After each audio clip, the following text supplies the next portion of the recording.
السلام علیکم. میں آپ کو سنا رہی ہوں انسپکٹر نواز خان کی ایک بہت اچھی سنسنی خیز کرائم سٹوری جس کا نام ہے ایک مرلہ زمین.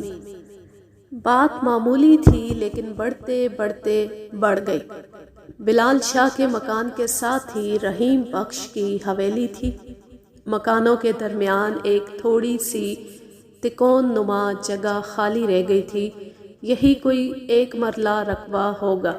رحیم بخش اور بلال شاہ دونوں کو اس جگہ کی ملکیت کا دعویٰ تھا، لیکن چونکہ دونوں ہمسایوں میں اچھے تعلقات تھے اس لیے کافی عرصے سے یہ معاملہ دبا چلا آ رہا تھا.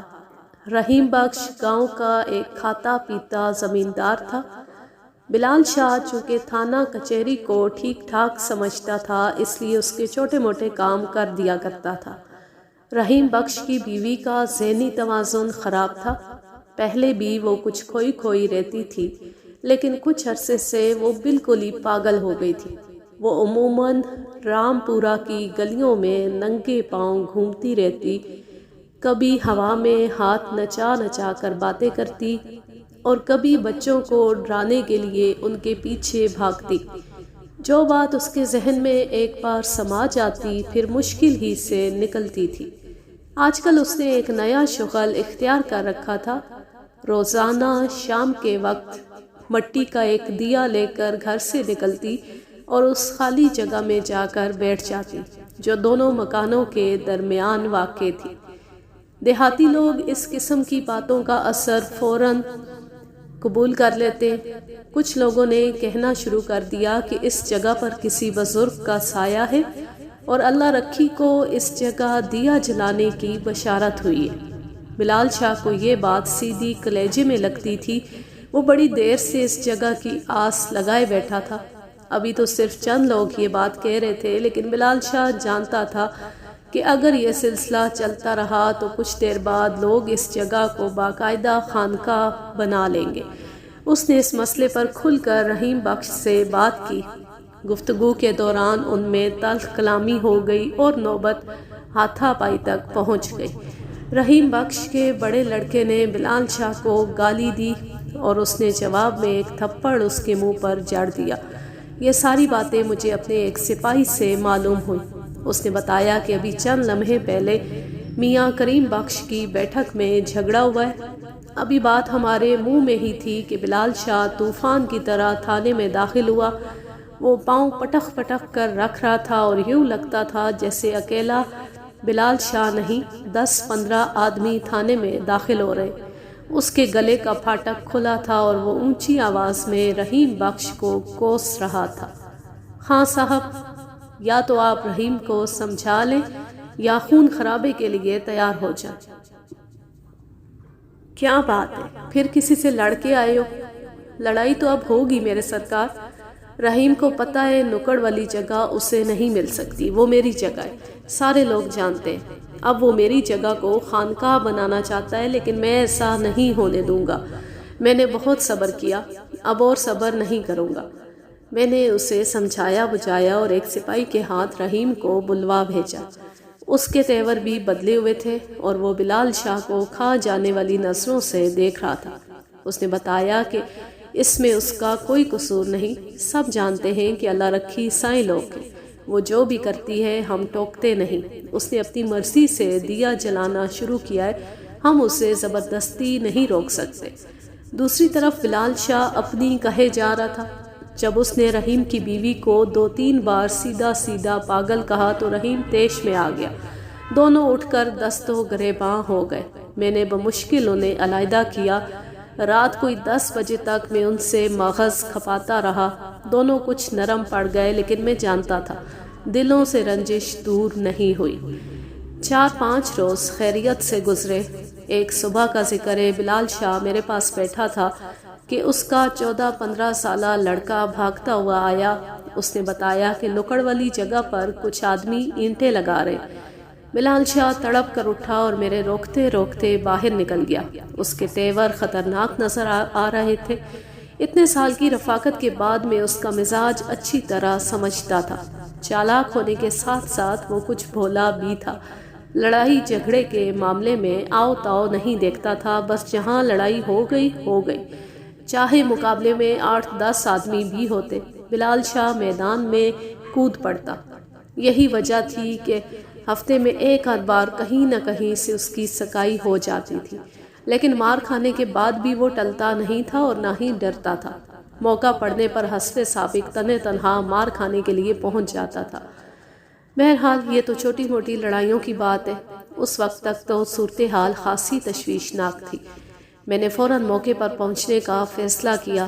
جب میں بلال شاہ کے مکان کے سامنے پہنچا، چند افراد ایک چارپائی کندھوں پر اٹھائے بھاگتے ہوئے نظر آئے۔ جب وہ قریب پہنچے تو میں نے ان سے پوچھا چارپائی پر کون ہے؟ انہوں نے بتایا کہ بلال شاہ کو رحیم بخش کے بیٹے نے خنجر مار دیا۔ ایک لمحے کے لیے میرا دماغ سن ہو گیا۔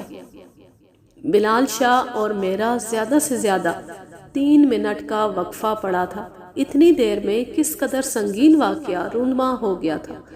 مجھے یقین نہیں آیا کہ چارپائی پر وہی بلال شاہ بے حس و حرکت لیٹا ہے جو چند لمحے پہلے مجھ سے ہنس ہنس کر باتیں کر رہا تھا۔ لوگ چارپائی لے کر بھاگتے ہوئے دور نکل گئے تھے۔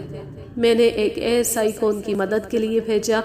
بلال شاہ کی بیوی اور دونوں لڑکیاں اپنے گھر کے دروازے پر کھڑی چیخ و پکار کر رہی تھی۔ میں نے ان کے پاس پہنچ کر انہیں دلاسا دیا۔ لوگوں نے بتایا کہ رحیم بخش کا لڑکا اپنے ایک ساتھی کے ساتھ کھیتوں کی طرف بھاگ گیا۔ میں نے ASI گوبندر کو ملزموں کے تعاقب میں بھیج دیا۔ بلال شاہ کے مکان کے ساتھ تکون نما جگہ پر چند اینٹیں لگی ہوئی تھی، قریب ہی معمار کے اوزار پڑے تھے۔ لگتا تھا چند لمحے پہلے یہاں کچھ ہاتھا پائی ہوئی ہے۔ میں نے رحیم بخش کے دروازے پر دستک دی۔ تیسری چوتھی دستک پر وہ باہر نکلا۔ اس نے اس واقعے سے لا علمی کا اظہار کیا۔ میں اسے لے کر تھانے آ گیا۔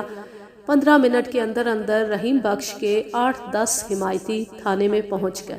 موقع کے گواہ بھی موجود تھے، لیکن ان میں سے زیادہ تر خاموش تھے۔ رحیم بخش کے ایک حمایتی نے بتایا کہ گاؤں کے کچھ لوگ اپنے طور پر وہاں اینٹیں لگا رہے تھے۔ وہ چاہتے تھے کہ ایک چبوترا بنا دیا جائے تاکہ لوگ اس جگہ پیشاب وغیرہ نہ کریں۔ اتنے میں بلال آ گیا اور اینٹیں لگانے والے کو مارنے لگا۔ جب اس نے میاں رحیم بخش اور ان کے بیٹوں کو گالیاں دی تو ان کا بڑا بیٹا ہاشو آ گیا۔ بلال شاہ اور وہ گتھم گتھا ہو گئے۔ بلال شاہ نے چاقو نکال لیا۔ ہاشو نے خود کو بچانے کی کوشش کی۔ اسی کھینچا تانی میں چاقو بلال شاہ کو لگ گیا۔ یہ تو رحیم بخش کے حمایتی کا بیان تھا، لیکن بلال شاہ کے حمایتی کا بیان کیا تھا؟ میں نے ادھر ادھر نظر گھمائی، لیکن کوئی ایسا شخص نظر نہیں آیا جو تصویر کا دوسرا رخ دکھائے۔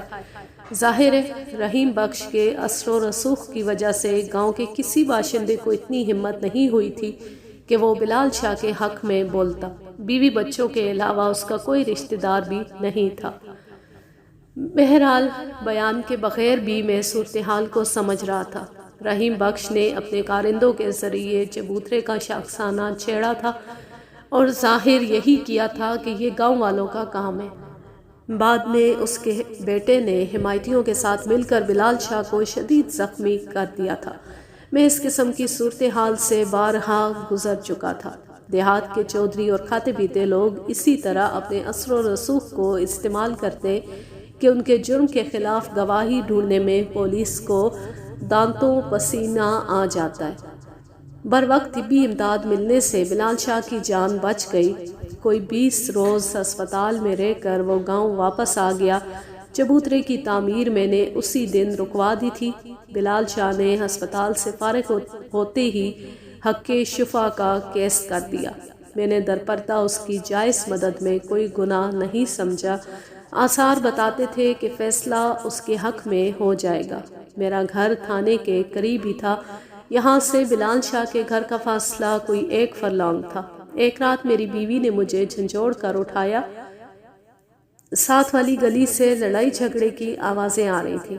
میں نے اپنے گھریلو ملازم کو صورتحال جاننے کے لیے بھیجا۔ قریباً آدھے گھنٹے بعد وہ بلال شاہ کے ساتھ واپس آیا۔ بلال شاہ کی شکل بتا رہی تھی کہ وہ کسی سے لڑ کر آیا ہے، لیکن شاید میں یہ پہلی بار دیکھ رہا تھا کہ لڑائی کے باوجود اس کے زخمی ہونے کے آثار نظر نہیں آ رہے تھے۔ وہ سینہ پھلا پھلا کر چل رہا تھا۔ میں سمجھ گیا کہ لڑائی میں اس کا پلہ بھاری رہا ہے۔ تفصیل بتاتے ہوئے بلال شاہ نے کہا، آپ کو پتہ ہے جی، میں بڑا چوکنا سوتا ہوں۔ ذرا کوئی آواز آئی اور میں جاگا۔ مجھے یوں محسوس ہوا جیسے کوئی دیوار کے پاس کسی چلا رہا ہو۔ میں دبے پاؤں چھت پر گیا تو نکڑ والی زمین پر 3 آدمی کھدائی کر رہے تھے۔ میں سمجھ گیا کہ رحیم دھوکے سے زمین پر قبضہ کرنا چاہتا ہے۔ ان کا خیال تھا کہ راتوں رات دیوار کھینچ کر اندرونی دیوار گرا دیں گے اور پھر سٹے آرڈر لے کر بیٹھ جائیں گے۔ لیکن میں نے کوئی چوڑیاں تو نہیں پہن رکھی۔ میں نے وہیں چھت کی منڈیر سے 2 اینٹیں اکھاڑی اور بلند آواز سے کہا۔ اس کے بعد بلال شاہ نے واقعی اپنی آواز اتنی اونچی کر لی کہ ساتھ والے کمرے میں سوئے ہوئے میرے دونوں بچے ہڑبڑا کر اٹھ بیٹھے۔ میں نے کہا، اگر ماں کا دودھ پیا ہے تو اب کرو کھدائی۔ اس کے بعد بلال شاہ نے ہاتھ چلا چلا کر اور آوازیں نکال نکال کر بتایا کہ کس طرح اس نے اینٹیں پھینکی اور کس طرح وہ چور کے پتر بھاگ گئے۔ بلال شاہ کی بات کچھ عجیب سی لگ رہی تھی۔ مجھے یہ تو معلوم تھا کہ رحیم بخش زبردستی قبضہ کر کے سٹے آرڈر لینے کی کوشش کر سکتا ہے، لیکن وہ اتنے کچے ہاتھ ڈالے گا، اس کی مجھے امید نہیں تھی۔ اکیلے بلال شاہ کے للکارنے پر ان کا بھاگ جانا عجیب سا لگتا ہے۔ ہو سکتا تھا رحیم بخش تصادم سے بچنا چاہتا، لیکن کچھ بھی تھا، یہ معاملہ تھا پراسرار۔ کچھ لوگ آدھی رات کے وقت متنازع زمین پر کھدائی کر رہے تھے۔ ان کا کیا مقصد تھا؟ اگر وہ دیوار بنانا چاہتے تھے تو پھر بلال شاہ کی آمد پر بھاگ کیوں گئے؟ کیا ان کا مقصد کچھ اور تھا؟ ہو سکتا ہے وہ کوئی چیز تلاش کر رہے ہوں۔ پھر اچانک میں نے ایک فیصلہ کیا۔ میں نے بلال شاہ سے کہا کہ مجھے ایک شک ہے۔ میں چاہتا ہوں کہ تم اپنی بیوی بچوں کے ساتھ 1 روز کے لیے کہیں اور چلے جاؤ۔ وہ منہ پھاڑے میری طرف دیکھ رہا تھا، لیکن جلد ہی میری بات سمجھ گیا۔ 2 دن بعد بلال شاہ تمام گھر والوں کے ساتھ جالندھر میں کسی شادی کا بہانہ بنا کر چلا گیا۔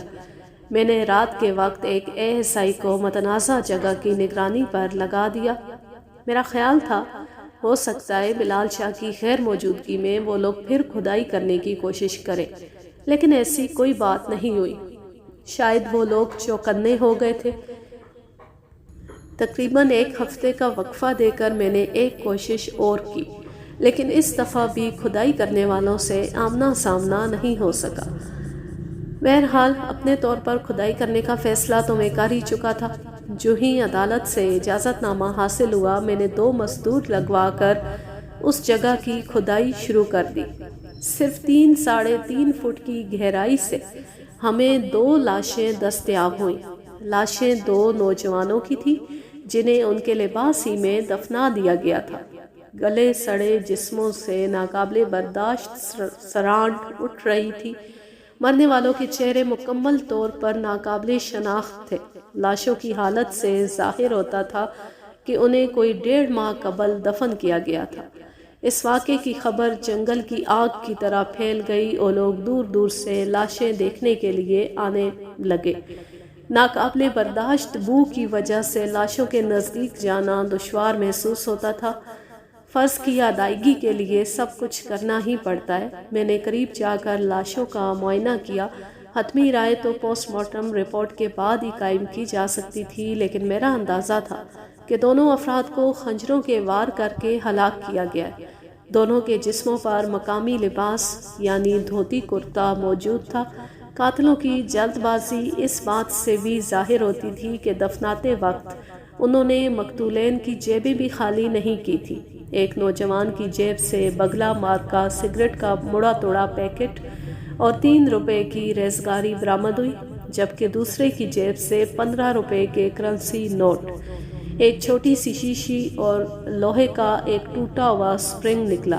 میں نے تمام چیزیں قبضے میں لے کر لاشوں کو پوسٹ مارٹم کے لیے امرتسر روانہ کر دیا۔ مقتولین سے برآمد ہونے والی تمام اشیاء میرے سامنے میز پر رکھی تھی اور میں ASI گوبندر کے ساتھ ان کا معائنہ کر رہا تھا۔ چھوٹی شیشی جسے میں عطر کی شیشی سمجھا تھا، دراصل دانتوں پر لگانے والی دوائی تھی۔ ایسی دوائیاں عموماً بسوں میں بیچی جاتی ہیں۔ یہ شیشی غیر استعمال شدہ تھی اور اس بات کی طرف اشارہ کرتی تھی کہ دونوں نوجوان کسی دوسری جگہ سے سفر کرتے ہوئے یہاں آئے تھے۔ اس کے علاوہ لوہے کا سپرنگ بھی ایک اہم سوراخ ثابت ہو سکتا تھا، لیکن مجھے سمجھ نہیں آ رہی تھی کہ یہ کس چیز کا سپرنگ ہے۔ میں نے ان لاشوں کے سلسلے میں رحیم بخش اور اس کے 2 بیٹوں کو شامل تفتیش کر لیا تھا۔ رحیم پر شک ہونا ایک یقینی بات تھی۔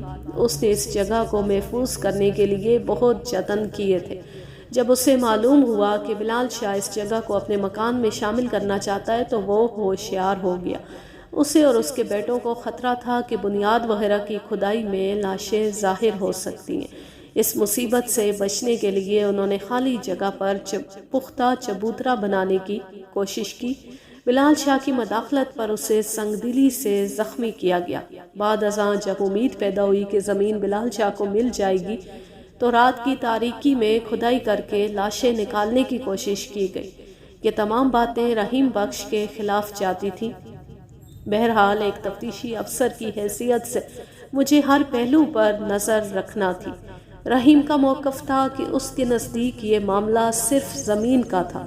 اسے کچھ معلوم نہیں تھا اس کے نیچے کیا گل کھلا ہوا ہے۔ اس کے بیٹے نے کہا، خان صاحب، بلال شاہ نے ہم پر بہتان باندھا کہ ہم اپنی ماں کے ذریعے اس جگہ کو خانقاہ بنانے کا ارادہ رکھتے ہیں۔ ایسی بیہودہ بات کو ہم کیسے برداشت کر سکتے تھے؟ یہ ہمارے لیے عزت اور وقار کا مسئلہ بن گیا۔ اگر ہم نے زمین حاصل کرنے کی کوشش کی تو صرف بلال شاہ کی ضد توڑنے کے لیے۔ اگر وہ بھلے مانسوں کی طرح بات کرتا تو ہو سکتا تھا ہم یہ ٹکڑا اسے دے دیتے۔ میں نے بڑے لڑکے ہاشو کو گھورا، وہ ابھی تک گم سم بیٹھا تھا۔ میں نے اچانک سوال کیا، تم اپنے ساتھیوں کے ساتھ آدھی رات کو زمین کھودنے آئے تھے، کس لیے؟ میری توقع کے برعکس ہاشو نے اس سوال کا جواب بڑے اعتماد سے دیا۔ اس نے کہا، خان صاحب، ہم اس بارے میں اتنا ہی جانتے ہیں جتنا آپ۔ ہمیں کچھ معلوم نہیں کھدائی کرنے والے لوگ کون تھے اور ان کا ارادہ کیا تھا۔ صورتحال کافی الجھی ہوئی تھی۔ ہاشو کی بات کافی حد تک درست تھی۔ بلال شاہ کو اس بات کا اعتراف تھا کہ وہ کھدائی کرنے والوں کی شکلیں نہیں دیکھ سکا تھا۔ اس نے انہیں چھت پر سے للکارا تھا تو وہ اس کے نیچے آتے آتے غائب ہو گئے تھے۔ کیا وہ کوئی تیسری پارٹی تھی؟ رحیم بخش اور اس کے بیٹوں نے پوچھ گچھ کے دوران اپنی پوزیشن کسی حد تک صاف کر دی تھی۔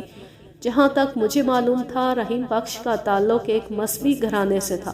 اس کا باپ کبھی گاؤں کی مسجد کا امام ہوا کرتا تھا۔ رحیم بخش اپنے باپ کی طرح امامت کے منصب پر فائز تو نہیں ہوا تھا، لیکن مسجد سے اس کا تعلق کسی نہ کسی طرح قائم تھا۔ حالانکہ پابندی سے نماز نہیں پڑھتا تھا، لیکن پکے نمازی بھی کسی دینی مسئلے پر اس سے الجھ نہیں سکتے تھے۔ دراصل وہ مسجد کے انتظام اور مذہبی کاموں میں اتنے جوش و خروش سے حصہ لیتا تھا کہ لوگ تعریف کرنے پر مجبور ہو جاتے تھے۔ اس کے بیٹوں تک پہنچتے پہنچتے دینداری کا رنگ کافی پھیکا پڑ چکا تھا، لیکن پھر بھی ان میں کوئی ایسی برائی نہیں تھی جس کا ذکر خاص کیا جا سکے۔ اس روز ابھی تھانے میں آ کر بیٹھا ہی تھا کہ محرر نے پوسٹ مارٹم کی ایک رپورٹ میرے سامنے رکھ دی۔ یہ کھدائی سے برآمد ہونے والی لاشوں کی رپورٹ تھی۔ رپورٹ کے مطابق دونوں نوجوانوں کی عمریں 17-18 سال کے درمیان تھی۔ انہیں 40-45 روز قبل ہلاک کیا گیا تھا۔ کسی تیز دھار آلے سے دونوں کے گلے کاٹ دیے گئے تھے۔ جسم کے مختلف حصوں پر تشدد کے آثار بھی تھے۔ اس سے ظاہر ہوتا تھا کہ مرنے سے قبل نوجوانوں نے جدوجہد کی ہے۔ ایک مقتول کے سر پر کسی وزنی چیز، لکڑی کی چوکور، لٹھ یا اینٹ وغیرہ کی ضرب بھی لگائی گئی تھی۔ اینٹ کے لفظ پر میں چونک گیا۔ میرا دھیان غیر ارادی طور پر بلال شاہ کی طرف چلا گیا۔ بلال شاہ کو ہم کبھی کبھی مذاق سے بلال اینٹ مار بھی کہا کرتے تھے۔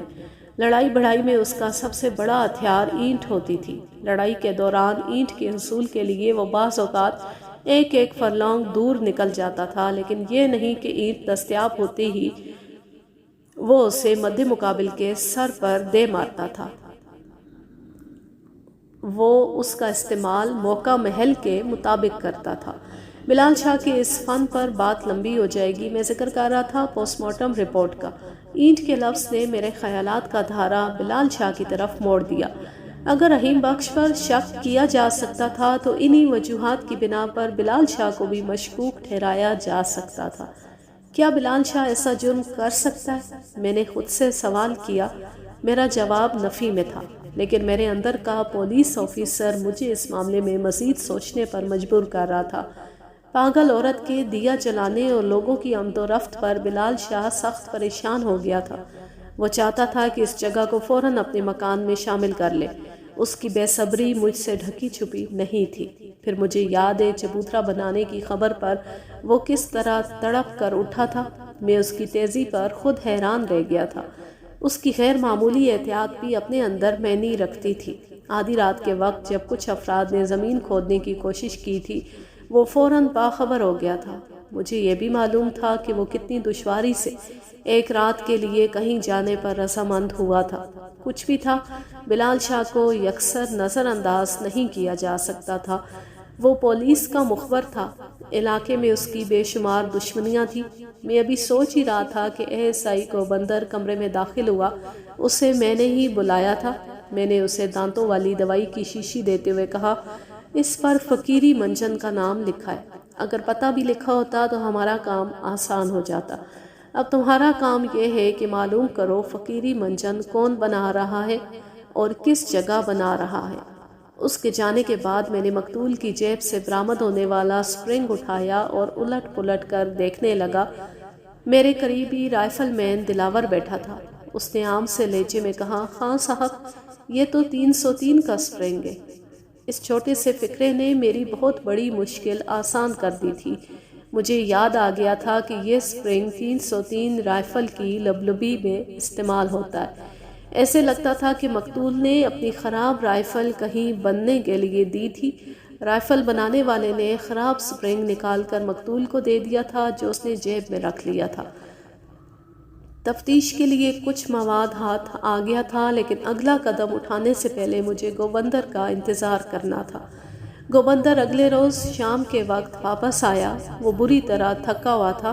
اس نے بتایا کہ فقیری منجن فیروز پور شہر کا ایک شخص بناتا ہے اور اسے صرف فیروز پور بس اڈے پر فروخت کیا جاتا ہے۔ گوبندر نے میری توقع سے بڑھ کر کام کیا تھا۔ اس نے ضلع فیروز پور کے تمام تھانوں سے معلومات حاصل کی تھی، لیکن 1.5 ماہ قبل 1 یا 2 نوجوانوں کی گمشدگی کی رپورٹ کہیں بھی درج نہیں کرائی گئی تھی۔ اب 2 صورتیں ہو سکتی تھیں۔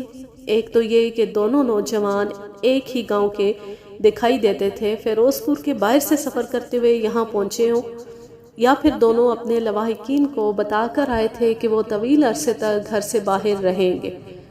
تفتیش کا راستہ مسدود نہیں ہوا تھا۔ میں نے گوبندر کو ایک بار پھر فیروز پور بھیجنے کا فیصلہ کیا۔ مجھے معلوم تھا کہ فیروز پور شہر میں بندوقیں وغیرہ ٹھیک کرنے کی 3-4 دکانیں ہوں گی۔ ارد گرد کے قصبوں میں بھی 1-1 2-2 دکانیں ہوں گی۔ گوبندر اگلے روز روانہ ہو گیا۔ اس دفعہ وہ 3 روز کے بعد واپس آیا۔ میں اس وقت بلال شاہ کے ساتھ دفتر میں بیٹھا ہوا تھا۔ بلال شاہ چونکہ مشتبہ افراد کی فہرست میں شامل تھا، اس لیے میں نے گوبندر کو آنکھ کے اشارے سے بات کرنے سے روک دیا۔ بلال شاہ نے شاید اس بات کو نوٹ کر لیا۔ وہ اسی وقت اٹھا اور لمبے لمبے ڈگ بھرتا ہوا باہر نکل گیا۔ گوبندر کے چہرے پر کامیابی کی جھلک نظر آ رہی تھی۔ اس نے خوشخبری سنائی کہ مقتول نوجوان کا سراغ مل گیا۔ وہ دونوں گنڈا سنگھ والا کے ایک نواحی گاؤں شاہ پور کے رہنے والے۔ کل میں اسلحے کے کاریگروں کا سراغ لگاتا ہوا گنڈا سنگھ والا پہنچا۔ یہاں اس کام کی ایک مشہور دکان ہے۔ دکان کا مالک محمد علی نامی ایک شخص ہے۔ میں نے اسے سپرنگ دکھا کر بندوق کے بارے میں پوچھا۔ وہ اس پرزے کو اچھی طرح جانتا تھا۔ 1.5 ماہ پہلے اس نے اپنے اکلوتے لڑکے ظفر کو یہ سپرنگ دے کر فیروز پور بھیجا تھا تاکہ وہ اس طرح کا نیا سپرنگ لے آئے۔ وہ سارا دن انتظار کرتا رہا، لیکن نہ تو لڑکا آیا اور نہ سپرنگ۔ دوسرے روز پتہ چلا کہ ظفر کا ایک انتہائی قریبی دوست بھی گھر سے غائب ہے۔ اس کا نام عنایت تھا اور وہ فرنیچر کا کام کرتا تھا۔ پچھلے کئی دنوں سے دونوں دوست کسی دوسرے شہر جا کر کام کرنے کا پروگرام بنا رہے تھے۔ دراصل ظفر کا دل اپنے باپ کے کام میں نہیں لگتا تھا۔ یوں بھی کوئی 1 ماہ سے وہ سخت پریشان رہتا تھا۔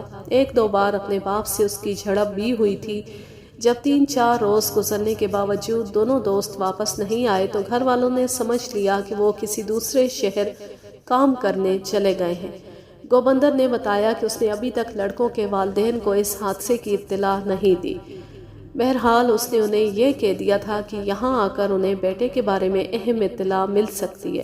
اب وہ لوگ شام کی گاڑی سے امرتسر پہنچ رہے تھے۔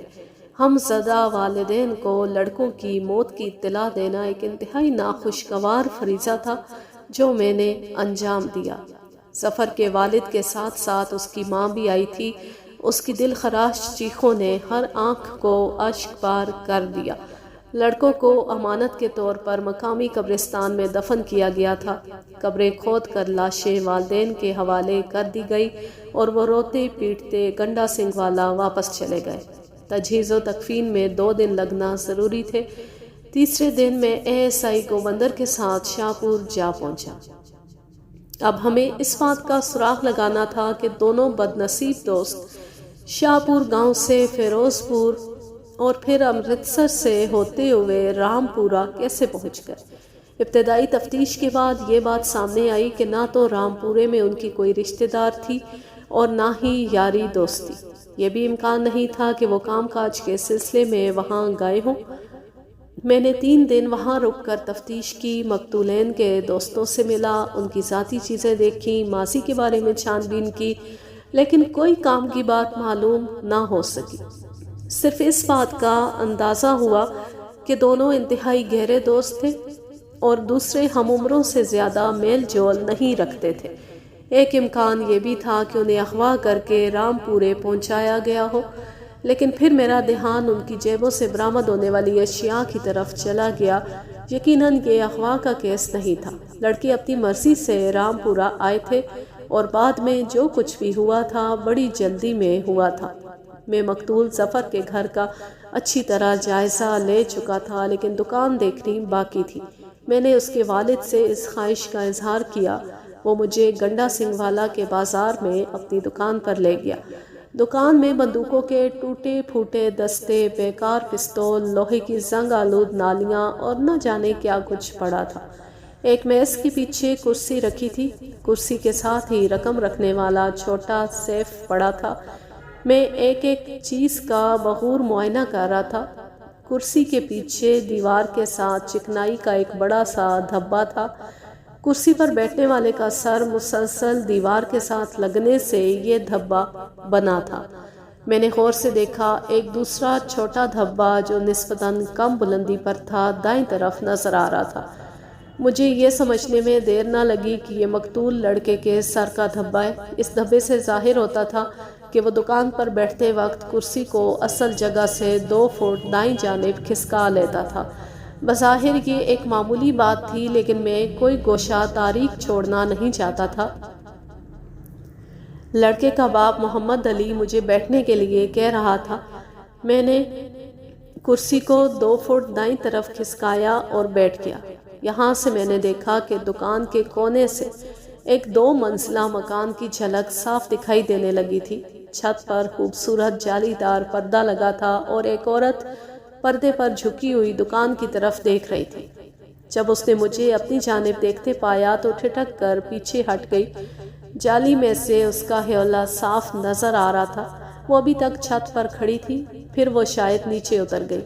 میں محمد علی سے باتیں کر رہا تھا، لیکن میری نگاہیں تیزی سے مکان کا جائزہ لے رہی تھیں۔ دوسری منزل کی ایک کھڑکی میں پیدا ہونے والی درس میری نگاہوں سے اوجھل نہ رہ سکی۔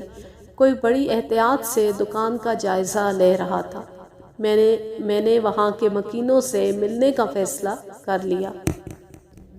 قریباً آدھے گھنٹے بعد میں ASI گوبندر کے ساتھ مکان کے دروازے پر دستک دے رہا تھا۔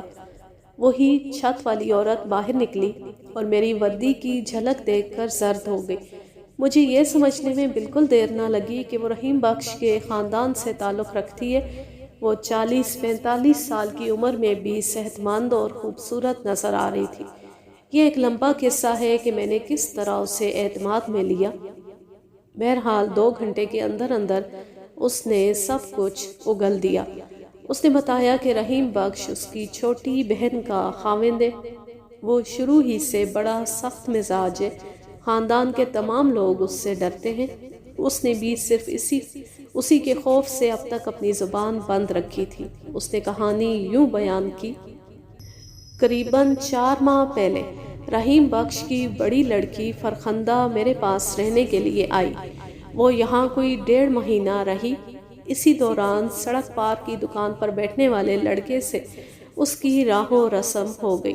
میں تو یہ کہوں گی کہ یہ سب رحیم بخش کی بے جا سختیوں کا نتیجہ تھا جو وہ اپنے بال بچوں پر کرتا آیا۔ میں نے فرخندہ کو بہت سمجھایا کہ تیرا باپ بڑا سخت ہے، وہ تجھے اس غلطی پر کبھی معاف نہیں کرے گا، لیکن اس بد نصیب کی قسمت میں شاید یہی لکھا تھا۔ وہ باز نہیں آئی۔ ایک دن رحیم بخش یہاں آیا تو اسے شک ہو گیا۔ اس نے مجھے سخت برا بھلا کہا اور لڑکی کو فوراً یہاں سے لے گیا۔ میرا خیال تھا کہ معاملہ ختم ہو جائے گا، لیکن وہ لڑکا کھوج لگا کر رام پورے پہنچ گیا۔ فرخندہ اس سے چوری چھپے کھیتوں میں ملی۔ گاؤں کے ایک شخص نے انہیں دیکھ لیا اور اس کی خبر رحیم بخش کو دے دی۔ اس نے لڑکی کو بے دردی سے مارا۔ جب مجھے اس کا پتہ چلا تو میں رام پورے گئی۔ میں فرخندہ سے بھی ملی۔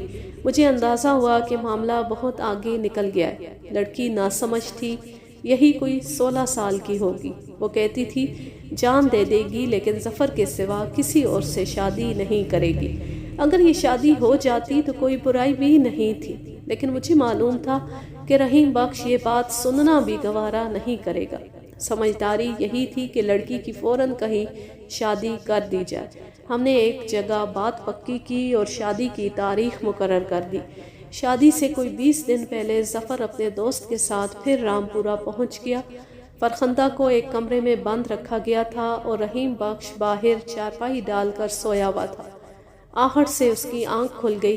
اس نے دروازہ کھولا تو ظفر روشن دان کے راستے کمرے میں اتر چکا تھا۔ دونوں کو ایک ساتھ دیکھ کر رحیم آپے سے باہر ہو گیا۔ اس نے اپنے 3 خاص نوکروں کو کسی ایسے ہی واقعے کے لیے حویلی کے اندر سلا رکھا تھا۔ اس نے آواز دی اور تینوں آدمی لاٹھیاں لے کر آ گئے۔ شور سن کر ظفر کا ساتھی بھی اندر آ گیا۔ میں اس دن وہیں تھی۔ قتل و غارت کا وہ منظر مجھے ساری زندگی نہیں بھولے گا۔ دونوں لڑکوں نے معمولی مزاحمت کی، یوں بھی ابھی وہ بچے ہی تھے۔ میں نے رحیم بخش کے آگے ہاتھ جوڑے کہ وہ انہیں جان سے نہ مارے، لیکن اس پر تو خون سوار تھا۔ میں نے لڑکی سے کہا کہ وہ بھاگ جائے ورنہ وہ اسے بھی مار دیں گے، لیکن اس بد نصیب کی قسمت میں یہی لکھا تھا۔ عورت پھر ایک آہ بھر کر خاموش ہو گئی۔ میں اور گوبندر ہمہ گوش تھے۔ پھر کیا ہوا؟ فرخندہ نے باپ کی بندوق تھام لی اور کہا مجھے گولی مار دو، لیکن وہ سنگ دل بولا حرامزادی، میں تیری ہڈیاں توڑ کر تجھے ماروں گا۔ اس نے بندوق کا دستہ اس کے سر پر مارا۔ میں آگے بڑھی لیکن دوسرا دستہ میرے سر پر پڑا۔ میں نے دھندلائی ہوئی نظروں سے دیکھا رحیم بخش کے 3 نوکر لڑکوں کو دبوچے ہوئے تھے اور ان کے گلے پر خنجر پھیر رہے تھے۔ رحیم بخش اپنی بیٹی پر بندوق کے دستے برسا رہا تھا۔ اس کے بعد میں بے ہوش ہو گئی۔ مجھے دوسرے دن ہوش آیا۔ میں وہیں ایک کمرے میں بستر پر لیٹی تھی اور سر پر پٹیاں بندھی ہوئی تھی۔ رحیم بخش سرہانے کھڑا لال آنکھوں سے میری طرف دیکھ رہا تھا۔ یہ وہی آنکھیں تھیں جنہیں میں بچپن سے دیکھتی آئی تھی اور جنہیں دیکھ کر میرا خون خشک ہو جاتا تھا۔ رحیم بخش نے پھنکارتے ہوئے کہا اگر زبان سے ایک لفظ بھی نکالا تو ٹکڑے کر دوں گا۔ میں نے چپ سادھ لی۔ محلے کی عورتیں زمین پر بیٹھی تھی۔ تھوڑی دیر بعد مجھے بتایا گیا کہ فرخندہ آگ میں جلس کر فوت ہو گئی ہے۔ کل تندور میں روٹیاں پکاتے ہوئے اس کے کپڑوں میں آگ لگ گئی تھی۔ مجھے سب معلوم تھا، لیکن میں رو چلا کر چپ ہو رہی، اپنی پاگل بہن کی طرح جو گمسم بیٹھی تھی۔ مجھے پتہ نہیں تھا ان لڑکوں کے ساتھ کیا بیتی اور انہیں کہاں غائب کیا گیا۔ نہ ہی مجھے اتنی ہمت ہوئی کہ میں رحیم بخش سے اس بارے میں پوچھوں۔ چند روز پہلے جب مجھے پتہ چلا کہ رحیم بخش کے مکان کے پاس سے 2 لڑکوں کی لاشیں ملی ہیں تو میں سمجھ گئی یہ وہی بد نصیب دوست ہیں۔ عورت پھر آنکھوں پر دوپٹہ رکھ کر ہچکیاں لینے لگی۔ میں جب رحیم بخش کو گرفتار کرنے کے لیے اس کے گھر پہنچا، اندر سے اس کی آواز آ رہی تھی، شاید وہ کسی کو پیٹ رہا تھا۔ تب دروازہ کھلا اور 9-10 سال کی ایک بچی چیختی ہوئی باہر بھاگی۔ رحیم بخش ہاتھ میں جوتا لیے اس کے پیچھے نمودار ہوا۔ اس کی آنکھوں سے شعلے لپک رہے تھے۔ مجھے دیکھ کر وہ ٹھٹک گیا۔ میں نے پستول ہاتھ میں لے رکھا تھا۔ کھیل ختم ہو گیا۔